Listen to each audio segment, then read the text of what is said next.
ನೀವು ವೃಷಭ ರಾಶಿಯವರಾಗಿದ್ದು ಹಣಕಾಸಿನ ವಿಚಾರದಲ್ಲಿ ಏನಾದ್ರು ಚಿಂತಾಕ್ರಾಂತರಾಗಿದ್ದರೆ, ಏನು ಒಳ್ಳೆ ದುಡ್ಡಿನ ವಿಚಾರದಲ್ಲಿ ಸ್ವಲ್ಪ ಕಣ್ಣಿಗೆ ಕಾಣಿಸುತ್ತೆ, ಕೈಗೆ ಸಿಗಲ್ಲ, ದುಡ್ಡು ಎಲ್ಲ ಚೆನ್ನಾಗಿದೆ ಅನಿಸುತ್ತೆ, ಏನಕ್ಕೋ ಬರ್ತಾ ಇಲ್ಲ, ಹಣಕಾಸಿನ ವಿಚಾರವಾಗಿ ಒಂದು ಸ್ವಲ್ಪ ಟೆನ್ಷನ್ಸ್ ಇದೆ ಅಂತಲೋ, ಅಥವಾ ನೀವು ವೃಷಭ ರಾಶಿಯವರಾಗಿದ್ದು ಕುಟುಂಬದಲ್ಲಿ ಫ್ಯಾಮ್ಲಿಯಲ್ಲಿ ಒಂದು ಒಗ್ಗಟ್ಟಿಲ್ಲ ಅಂತಲೋ, ಅಥವಾ ಫ್ಯಾಮ್ಲಿ ಸಪೋರ್ಟ್ ಸಿಗ್ತಾ ಇಲ್ಲ ನಿಮಗೆ ಅಂತಲೋ, ನಿಮ್ಮಿಂದ ಫ್ಯಾಮ್ಲಿಗೆ ಏನೂ ಮಾಡೋಕ್ಕಾಗ್ತಾ ಇಲ್ಲ ಅಂತಲೋ, ಫ್ಯಾಮಿಲಿಯಲ್ಲಿ ನೆಮ್ಮದಿನೇ ಇಲ್ಲ ಅನ್ನಂಗೆ ಆಗ್ಬಿಟ್ಟಿದೆ ಅಂತಲೋ, ಅಥವಾ ನೀವು ವೃಷಭ ರಾಶಿಯವರಾಗಿದ್ದು ಬಿಸ್ನೆಸ್ ಮಾಡ್ತಾ ಇದ್ದೀನಿ, ಪ್ರಾಫಿಟ್ ಇನ್ನೂ ಚೆನ್ನಾಗಿ ಬರಬೇಕು, ಪ್ರಾಫಿಟ್ ಯಾಕೋ ಬರ್ತಾ ಇಲ್ಲ, ಏನು ಅಂತ ಅರ್ಥ ಆಗ್ತಾ ಇಲ್ಲ ನನಗೆ, ಈ ಥರದ್ದೆಲ್ಲ ಟೆನ್ಷನಲ್ಲಿದ್ದರೆ ನಿಮಗೆ ಒಂದು ಏನು ಅಂತ ಹೇಳ್ತೀವಿ, ನಿಮಗೆ ಒಂದು ಉತ್ತಮವಾದಂಥ ವಿಚಾರ, ಒಂದು ಗುಡ್ ನ್ಯೂಸ್. ನಿಮಗೊಂದು ಗುಡ್ ನ್ಯೂಸ್ ಏನಪ್ಪ ಅಂತಂದರೆ, ಮತ್ತೆ ಪುನಃ ಡಿಸೆಂಬರ್ 4ನೇ ತಾರೀಕು ನಂತರ ಮತ್ತೆ ಪುನಃ ನಿಮಗೆ ಗುರುಬಲ ಅನ್ನುವಂಥದ್ದು ಆರಂಭವಾಗ್ತಾ ಇದೆ. ಎಲ್ಲಿ ತನಕ ಇರಲಿದೆ? ಡಿಸೆಂಬರ್, ಜನವರಿ, February, March, April, May, June 1ನೇ ತಾರೀಕಿಂದನೋ ಗುರುಗ್ರಹ ಮತ್ತೆ ಕರ್ಕಾಟಕ ರಾಶಿಗೆ ಹೋಗೋದು. ಸೊ ಇನ್ನು 6 ತಿಂಗಳುಗಳ ಕಾಲ, ಡಿಸೆಂಬರ್ 4ನೇ ತಾರೀಕಿಂದ 6 ತಿಂಗಳುಗಳ ಕಾಲ ನಿಮಗೆ ಮತ್ತೆ ಪುನಃ ಪೂರ್ಣ ಗುರುಬಲ ಅನ್ನುವಂಥದ್ದು ಬರಲಿದೆ. ಅಖಂಡ ಮಂಡಲ 48 ದಿನಗಳ ಕಾಲ ಗುರುಗ್ರಹ ಮುಂದಿನ ರಾಶಿಗೆ ಹೋಗ್ಬಿಟ್ಟಿದೆ. ನಮಗೆ ಗುರುಬಲ ಇರಲಿಲ್ಲ ವೃಷಭ ರಾಶಿಯವರಿಗೆ. ಮತ್ತೆ ಪುನಃ ಈಗ ಗುರುಬಲ ಅನ್ನೋದು ಡಿಸೆಂಬರ್ 4ನೇ ತಾರೀಕಿಂದ ಮತ್ತೆ ಪುನಃ ಸ್ಟಾರ್ಟ್ ಆಗಲಿದೆ. ಸೊ ಮತ್ತೆ ಪುನಃ ಹಲವಾರು ವಿಚಾರಗಳಲ್ಲಿ ನಿಮಗೆ ಅನುಕೂಲವಾಗಲಿದೆ. ಇನ್ನು ಅದಕ್ಕೋಸ್ಕರ ನಾನು ಹೇಳಿದೆ ಹಣಕಾಸು ಅಂತ ಯಾಕೆ ಹೇಳಿದೆ ಅಂದರೆ, ಧನಸ್ಥಾನದಲ್ಲಿಯೇ ಗುರುಗ್ರಹ ವಾಪಸ್ ಬರ್ತಾನೆ ದ್ವಿತೀಯಕ್ಕೆ ಗುರುಬಲ ಅಂತಂದರೆ. ಸೊ ಹಣಕಾಸಿನ ವಿಚಾರದಲ್ಲಿ ನಿಮಗೆ ಮತ್ತೆ ಪುನಃ ಅನುಕೂಲವಾಗಬೇಕು, ಬರಬೇಕಾಗಿರೋ ದುಡ್ಡು ಬರುವಂಥದ್ದಾಗಿರಬಹುದು, ಎಲ್ಲ ಆಗಬೇಕು. ಆಮೇಲೆ ವ್ಯಾಪಾರ ವ್ಯವಹಾರಗಳು, ಯಾಕೆಂದರೆ ಲಾಭಾಧಿಪತಿ ಗುರು. ಸೊ ನಿಮ್ಮ ಬಿಸ್ನೆಸ್ ಇಂಪ್ರೂವ್ ಆಗಬೇಕು. ಡಿಸೆಂಬರ್ 4ನೇ ತಾರೀಕು ನಂತರ ನಿಮಗೆ ಬಿಸ್ನೆಸ್ ಇಂಪ್ರೂವ್ ಆಗಬೇಕು, ನಿಮಗೆ ಚೆನ್ನಾಗಿ ದುಡ್ಡಿನ ಒಳಹರಿವು ತುಂಬ ಚೆನ್ನಾಗಿ ಬರಬೇಕು. ಡಿಸೆಂಬರ್ 4ನೇ ತಾರೀಕಿನ ನಂತರ ನಿಮ್ಮ ಆರೋಗ್ಯದಲ್ಲಿ ಕೂಡ ವೃದ್ಧಿ ಆಗಬೇಕಂದ್ರೆ ಅಷ್ಟಮಾಧಿಪತಿ ಮತ್ತೆ ದ್ವಿತೀಯಕ್ಕೆ ಬಂದ. ಸೊ ಆರೋಗ್ಯ ವೃದ್ಧಿ ಆಗಬೇಕು, ಅಥವಾ ಆರೋಗ್ಯ ಹಾಳಾಗಿದ್ದು ಏನಾದರೂ ಡಾಕ್ಟರ್ ಆಪರೇಷನ್ ಮಾಡಬೇಕು, ಮತ್ತೊಂದು ಇನ್ನೊಂದು ಹೇಳಿದ್ರೆ ಅದಕ್ಕೆ ಬೇಕಾಗಿರತಕ್ಕಂಥ ಆರ್ಥಿಕ ಸಹಾಯ ಇರಬಹುದು, ಉತ್ತಮ ವೈದ್ಯರ ಏನು ಅವೈಲಬಿಲಿಟಿ ಇರಬಹುದು, ಇದೆಲ್ಲವೂ ಸಹ ಸಿಗುವಂತಾಗಬೇಕು. ಹಾಗೇ ಆಗುತ್ತೆ, ಯಾಕೆಂದರೆ ಗುರುಬಲ. ಅಷ್ಟೇ ಅಲ್ಲ, ನೀವು ವೃಷಭ ರಾಶಿಯವರಾಗಿದ್ದು ನಿಮಗೆ ಫ್ಯಾಮಿಲಿಯಲ್ಲಿ ಸಪೋರ್ಟ್ ಇಲ್ಲ, ನಿಮ್ಮ ಫ್ಯಾಮಿಲಿಯಲ್ಲಿ ಏನೋ ಒಂದು ಸ್ವಲ್ಪ ಸಮಸ್ಯೆ, ಜಗಳ, ಮನಸ್ತಾಪಗಳಾಗ್ತಾ ಇದೆ, ಅದೆಲ್ಲ ವೃಷಭ ರಾಶಿಯವ್ರದ್ದು ಸಾರ್ಟ್ ಔಟ್ ಆಗಬೇಕು. ಫ್ಯಾಮಿಲಿಯಲ್ಲಿ ತುಂಬ ಐಕ್ಯಮತ್ಯ ಅನ್ನುವಂಥದ್ದು ವೃದ್ಧಿ ಆಗಬೇಕು. ಹಾಗೇ ಆಗುತ್ತೆ. ಡಿಸೆಂಬರ್ 4ನೇ ತಾರೀಕು ದಾಟಬೇಕು. ಆ ನಂತರ ನೀವು ಡಿಸೆಂಬರ್ 4ರಿಂದನೇ ಗುರುವಿನ ಆರಾಧನೆ ಚೆನ್ನಾಗಿ ಮಾಡಿಕೊಂಡ್ರೆ ಲೈಫಲ್ಲಿ ಖಂಡಿತವಾಗಿ ನಿಮಗೆ ಅದೃಷ್ಟದ ಕಾಲ ಆಗವೇ ಬರಬೇಕು. ಯಾಕೆಂದರೆ ಗುರುಬಲದ ಸಮಯ 6 ತಿಂಗಳುಗಳ ಕಾಲ ಇನ್ನು ಗುರುಬಲ ಇರುತ್ತೆ. ಡಿಸೆಂಬರ್ 4ನೇ ತಾರೀಕಿಂದ 6 ತಿಂಗಳುಗಳ ಕಾಲ ಎಣಿಸ್ಕೊಳ್ಳಿ ನೀವು. ಜೂನ್ 1ನೇ ತಾರೀಕು ತನಕನೂ ಇರುತ್ತೆ ನಿಮಗೆ ಗುರುಬಲ. ಸೊ ಇಂತಹ ಸಂದರ್ಭ ಇದ್ದಾಗ ನಾನು ವಿಶೇಷವಾಗಿ ಹೇಳ್ತಕ್ಕಂಥದ್ದು, ಗುರುಬಲದಿಂದ ಇನ್ನೂ ಹಲವಾರು ವಿಚಾರ ಇದೆ. ಉದಾಹರಣೆಗೆ, ನೀವು ವೃಷಭ ರಾಶಿಯವರು ಇನ್ನೂ ಮದುವೆ ಆಗಿಲ್ಲ, ಮದುವೆ ಯಾವಾಗ ಆಗುತ್ತೆ ಅಂತ ಕೇಳ್ತಾ ಫಸ್ಟ್ ಹೇಳುವಂಥದ್ದೇ ಗುರುಬಲ ಇಲ್ಯಾ ಏನು ಇದೆಯಾ ಇಲ್ವಾ ಅಂತೇಳಿ. ಸೊ ಗುರುಬಲ ಡಿಸೆಂಬರ್ 4ರ ನಂತರ ಶುರುವಾಗುತ್ತೆ ಅಂದರೆ ಮತ್ತೆ ಪುನಃ ನಿಮಗೆ ಇನ್ನೊಂದು 6 ತಿಂಗಳುಗಳ ಕಾಲ ಅವಿವಾಹಿತ ವೃಷಭ ರಾಶಿಯವರಿಗೆ ವಿವಾಹದ ವಿಚಾರದಲ್ಲಿ ಅನುಕೂಲವಾಗಲಿದೆ.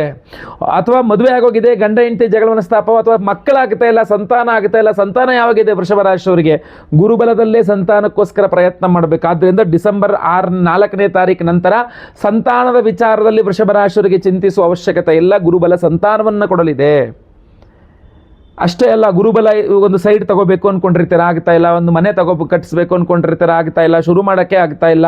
ಒಂದು ಲೋನ್ ಸ್ಯಾಂಕ್ಷನ್ ಆಗ್ತಾ ಇಲ್ಲ, ಒಂದು ಪ್ರಮೋಷನ್ ಸಿಗ್ತಾ ಇಲ್ಲ, ಒಂದು ಒಳ್ಳೆ ಜಾಬ್ ಸಿಗ್ತಾ ಇಲ್ಲ, ಏನೋ ಏಳಿಗೆನೇ ಇಲ್ದಂಗೆ ಆಗ್ಬಿಟ್ಟಿದೆ ಗುರುಗಳೇ.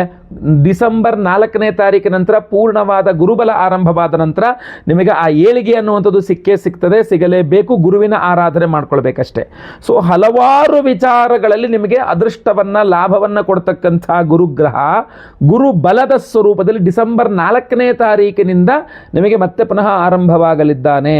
ಸೊ ಅದರಿಂದ ನಾನು ಈಗ ಏನು ಹೇಳಿದಂತಹ ಆರೋಗ್ಯ ಇರಬಹುದು, ಹಣಕಾಸು ಇರಬಹುದು, ವ್ಯಾಪಾರ ಇರಬಹುದು, ಅಥವಾ ಕೌಟುಂಬಿಕ ವಿಚಾರಗಳಿರಬಹುದು, ಅಥವಾ ಇನ್ನೂ ನಿಮಗೆ ವಿಶೇಷವಾಗಿ ತಿಳಿಸಬೇಕು ಅಂತಂದರೆ ಗುರುಬಲದಿಂದಾಗಿ ಆಗಬೇಕಾದಂಥ ಒಂದಿಷ್ಟು ಶುಭ ಕಾರ್ಯಗಳು, ಏನೋ ಖರೀದಿ ಮಾಡಬೇಕು ಆಗಿಲ್ಲ, ಏನೋ ಕೆಲಸ ಮಾಡಬೇಕು ಆಗಿಲ್ಲ, ಯಾವುದೋ ಕೈ ಹಾಕಿದ ಕೆಲಸಗಳು ಸಕ್ಸಸ್ ಆಗಬೇಕು, ಯಾವುದೋ ಒಂದು ಅಭಿವೃದ್ಧಿ ಆಗಬೇಕು, ಎಲ್ಲದಕ್ಕೂ ಗುರುಬಲ ನಿಮಗೆ ಡಿಸೆಂಬರ್ 4ರ ನಂತರ ಅನುಕೂಲ ಮಾಡಿಕೊಡಲಿದೆ. ಸೊ ಹೀಗಿರಬೇಕಾದ್ರೆ ನೀವು ಯಾವ ರೀತಿಯಲ್ಲಿ ಗುರುವಿನ ಆರಾಧನೆ ಮಾಡಬೇಕು, ಅದರಲ್ಲಿ ಬಹಳ ಮುಖ್ಯವಾಗಿ ನಾನು ನಿಮಗೆ ಹೇಳ್ತೇನೆ, ಸಿಂಪಲ್ಲಾಗಿ ಮಾಡಿಕೊಳ್ಳಬಹುದಾದ ಪರಿಹಾರಗಳನ್ನು ತಿಳಿಸ್ತೇನೆ ನಾನು ನಿಮಗೆ. ಹಾಗೂ ವಿಡಿಯೋ ಎಂಡಲ್ಲಿ ಒಂದು ಅದ್ಭುತವಾದಂತಹ ಮಂತ್ರವನ್ನು ಹೇಳ್ತೇನೆ, ಭಾಗ್ಯ ಸೂಕ್ತವನ್ನು ಹೇಳ್ತೇನೆ. ಅಂದರೆ ನಿಮ್ಮ ಜೀವನದಲ್ಲಿ ಅದೃಷ್ಟವನ್ನ, ಭಾಗ್ಯೋದಯವನ್ನ ಕೊಡ್ತಕ್ಕಂಥ ಮಂತ್ರವನ್ನ ಈ ವಿಡಿಯೋದಲ್ಲಿ ಎಂಡಲ್ಲಿ ಹೇಳಿರ್ತೇನೆ. ಅದನ್ನು ಪ್ರತಿದಿನ ಕನಿಷ್ಠ 3 ಬಾರಿ ಕೇಳಿಸ್ಕೊಂಡ್ರೆ, ಬೆಳಗ್ಗೆ ಎದ್ದು ಸ್ನಾನ ಆದಮೇಲೆ ಕೇಳಿಸ್ಕೊಳ್ಳೋಕೆ ಏನೊಂದು ರೂಪಾಯಿ ಖರ್ಚಿಲ್ಲ, ಸುಮ್ಮನೆ ಕೇಳಿಸ್ಕೊಳ್ತಾ ಕೂತ್ಕೊಂಡ್ರೆ ಆಯಿತು.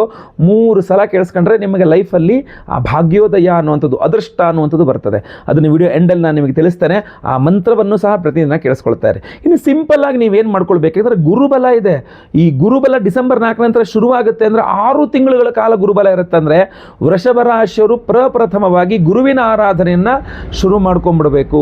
ಇಲ್ಲಿ ಗುರುವಿನ ಆರಾಧನೆಯನ್ನ ಈಶ್ವರ ಆರಾಧನೆಯ ಮುಖಾಂತರವಾಗಿ ನಾನು ನಿಮಗೆ ತಿಳಿಸ್ತೇನೆ. ವೃಷಭ ರಾಶಿಯವರು ವಿಶೇಷವಾಗಿ ಶಿವನ ಆರಾಧನೆಯಿಂದ ಗುರುಬಲವನ್ನು ಚೆನ್ನಾಗಿ ಪಡ್ಕೊಳ್ಬಹುದಾಗಿರ್ತದೆ. ಸೊ ಶಿವನ ಆರಾಧನೆ ಅಂದರೆ ಯಾವ ರೀತಿಯಲ್ಲಿ ಮಾಡಬೇಕು, ಗುರುವಾರಗಳಂದು ಬೆಳಗ್ಗೆ ಎದ್ದು ಸ್ನಾನ ಮಾಡಿ ಉಪವಾಸ, ಅಂದರೆ ಏನು ತಿನ್ನದೇನೆ, ನಮ್ಮ ಆರೋಗ್ಯ ತೊಂದರೆ ಇಲ್ಲ ಅಂತ ಆದರೆ, ಅಥವಾ ಇನ್ನು ಅಂಥ ಆರೋಗ್ಯ ಅಂದರೆ ಹಾಲು ಹಣ್ಣು ಏನಾದರೂ ಸ್ವೀಕಾರ ಮಾಡಬಹುದು.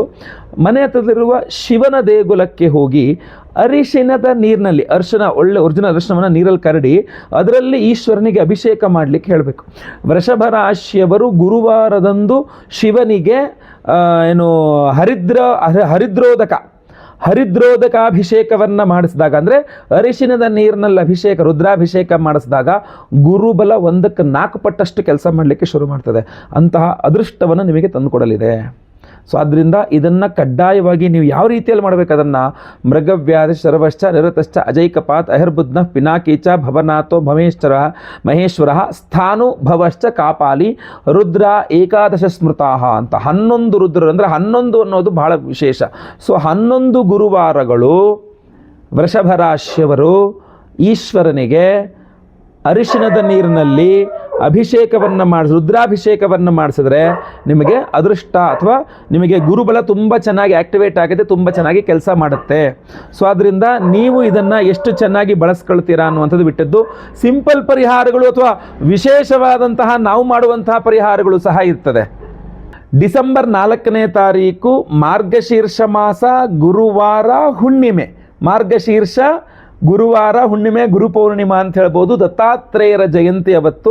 ಸೊ ಅವತ್ತಿನ ದಿವಸ ನಮ್ಮ ಯಾಗಶಾಲೆಯಲ್ಲಿ ಬಹಳ ವಿಶೇಷವಾದಂತಹ ಗುರುಗ್ರಹದ, ಅಂದರೆ ಗುರುವಿನ ಅಭಿಮಾನಿ ದೇವರು ದತ್ತಾತ್ರೇಯರ ಒಂದು ಆರಾಧನೆಯನ್ನು ಮಾಡ್ತಾ ಇದ್ದೇವೆ. ಅದರಲ್ಲೂ ಬಹಳ ವಿಶೇಷವಾಗಿ ಗುರು ದತ್ತಾತ್ರೇಯ ಹೋಮವನ್ನು ಮಾಡ್ತಾ ಇದ್ದೇವೆ.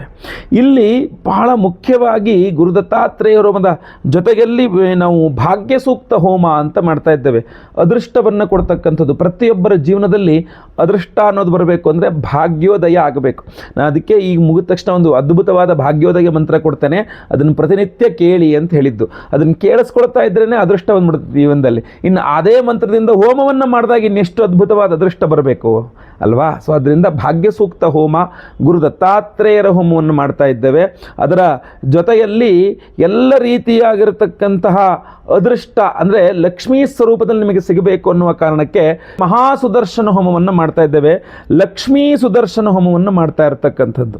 ಸೊ ಈ ಲಕ್ಷ್ಮೀ ಸುದರ್ಶನ ಹೋಮ ಹಾಗೂ ಭಾಗ್ಯ ಸೂಕ್ತ ಹೋಮ, ಗುರು ದತ್ತಾತ್ರೇಯರ ಹೋಮ, ಇದರ ಜೊತೆಗೆ ಸಂತಾನ ಇಲ್ಲದವರಿಗೆ ಸಂತಾನ ಆಗಬೇಕು ಅಂತ ಸಂತಾನ ಗೋಪಾಲಕೃಷ್ಣ ಹೋಮ, ಆಮೇಲೆ ನಿಮ್ಮೆಲ್ಲ ಸರ್ಪದೋಷಗಳ ಪರಿಹಾರಕ್ಕೆ ಆಶ್ಲೇಷ ಬಲಿ ಪೂಜೆ, ಸರ್ಪಶಾಂತಿ ಹೋಮ, ಗುರು ಶಾಂತಿ, ಶನಿ ಶಾಂತಿ, ನವಗ್ರಹ ಶಾಂತಿ, ಹೀಗೆ ಎಲ್ಲ ವಿಶೇಷವಾದಂತಹ ವಿಭಿನ್ನವಾದ 9 ವಿಧದ ವಿಶೇಷವಾದ ದೇವತಾರಾಧನೆಗಳನ್ನು ಅವತ್ತಿನ ದಿವಸ ಡಿಸೆಂಬರ್ 4ನೇ ತಾರೀಕು ಗುರುವಾರ, ಹುಣ್ಣಿಮೆ ದಿವಸ ನಮ್ಮ ಯಾಗಶಾಲೆಯಲ್ಲಿ ಮಾಡ್ತಾ ಇದ್ದೇವೆ. ಹಾಗೂ ಎಲ್ಲರಿಗೂ ಸಹ ವಿಶೇಷವಾಗಿ ಪ್ರಸಾದ ಸ್ವರೂಪ ಇದೊಂದು ಮತ್ಸ್ಯಮಣಿಯ ಡಾಲರನ್ನು ಕೊಡ್ತಾ ಇದ್ದೇವೆ. ಮತ್ಸ್ಯಮಣಿ, ಈ ಹಿಂದಿಯಲ್ಲಿ ಮಚ್ಮಣಿ ಅಂತ ಕರೀತಾರೆ. ಮತ್ಸ್ಯಮಣಿ ನಿಮಗೆ ನಾನು ಈ ಹಿಂದೆ ಮತ್ಸ್ಯ ಯಂತ್ರಗಳನ್ನೆಲ್ಲ ಕೊಟ್ಟಿದ್ದೆ. ಬಹಳಷ್ಟು ಜನಕ್ಕೆ ಆರ್ಡರ್ ಮಾಡಿ ತೆಗೆದುಕೊಂಡಿದ್ದಾರೆ ನಮ್ಮ ಹತ್ರ, ಕೈಯಲ್ಲೇ ಬರೆದಂಥ ಮತ್ಸ್ಯ ಯಂತ್ರಗಳನ್ನೆಲ್ಲ. ಅದೇ ಥರ ಅದ್ಭುತವಾದ ಶಕ್ತಿ ಇರತಕ್ಕಂಥದ್ದು ಮತ್ಸ್ಯಮಣಿ.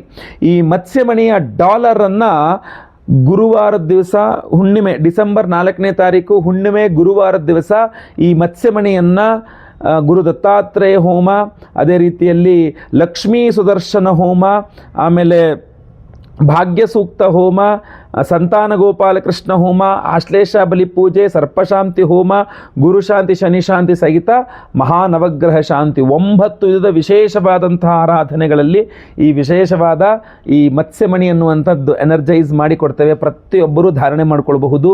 ಜೀವನದಲ್ಲಿ ಗುರು ಅನುಗ್ರಹವಾಗಬೇಕು, ಗುರು ಬಲ ಅಥವಾ ಗುರುವಿನ ಅನುಗ್ರಹ ಚೆನ್ನಾಗಿ ಕೆಲಸ ಮಾಡಬೇಕು, ಜೊತೆಗೆ ಅದೃಷ್ಟ ಭಾಗ್ಯೋದಯ ಸಿಗಬೇಕು ಅನ್ನುವಂಥ ಕಾರಣಕ್ಕೆ. ಸೊ ಆದ್ದರಿಂದ ಸಂಕಲ್ಪ ಸೇವೆಗೆ ಹೆಸರು ಕೊಡ್ತಕ್ಕಂಥವ್ರು ತಡ ಮಾಡಬೇಡಿ. ಸ್ಕ್ರೀನ್ ಮೇಲೆ ಕಾಣುವಂಥ ನಂಬರ್ಗೆ ನಿಮ್ಮ ಹೆಸರು, ಗೋತ್ರ ಗೊತ್ತಿದ್ರೆ, ನಕ್ಷತ್ರ ಗೊತ್ತಿದ್ರೆ, ರಾಶಿ ಗೊತ್ತಿದ್ರೆ ಬೇಗ ವಾಟ್ಸಪ್ ಮಾಡ್ಕೊಳ್ಬಹುದು. ಲೈವಲ್ಲಿ ನಿಮ್ಮ ಹೆಸರು ನಾನೇ ಸಂಕಲ್ಪ ಮಾಡ್ತೇನೆ. ಎಲ್ಲ ಹೋಮಗಳನ್ನು ಲೈವ್ ನೋಡ್ತೀರಾ. ಪ್ರಸಾದ ನಿಮಗೆ ಎಲ್ಲ ಹೋಮಗಳ ಭಸ್ಮ, ನಾಗಾರಾಧನೆ, ಅರಿಶಿನ ಪ್ರಸಾದ ಜೊತೆಗೆ ಈ ವಿಶೇಷವಾದಂತಹ ಮತ್ಸ್ಯಮಣಿ ನಿಮಗೆ ಎಲ್ಲರಿಗೂ ಸ್ಪೀಡ್ ಪೋಸ್ಟ್ ಮೂಲಕ ನಾವು ಕಳುಹಿಸಿಕೊಡಲಾಗ್ತದೆ.